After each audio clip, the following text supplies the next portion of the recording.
Dr. Hinwood, do we know yet what was in the smoke on Friday?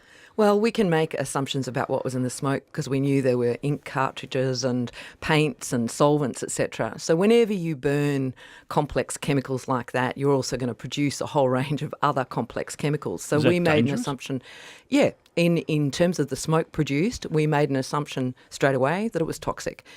The only good news with this one, if there is any good news, and that's not really the case, but the plume was quite buoyant. It did impact the local industries in the area, but the monitoring we did showed very limited impact in the residential area.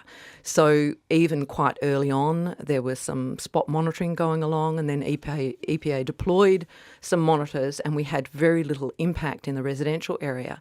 The big focus now is that, of course, we had runoff from fighting the fire, which has ended up in Merlinston Creek. What does that mean?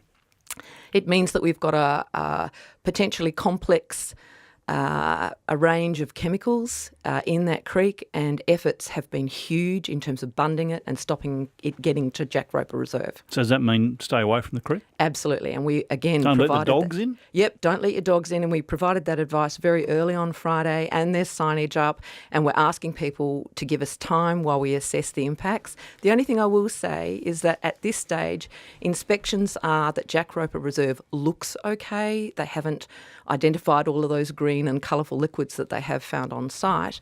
That doesn't mean that it's okay, so please wait until we've finished all of our water monitoring, have the results back, and when we can declare it's okay. I take your point about it not being in residential areas, but there were workers in the areas where the smoke was. If people ingested smoke, is there a problem?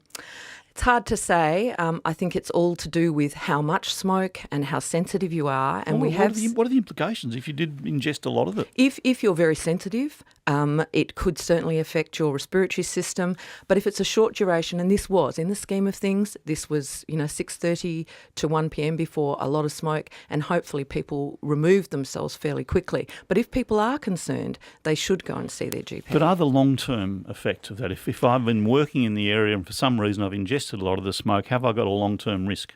That's a very hard question to answer because we don't know for how long they're exposed to and how much.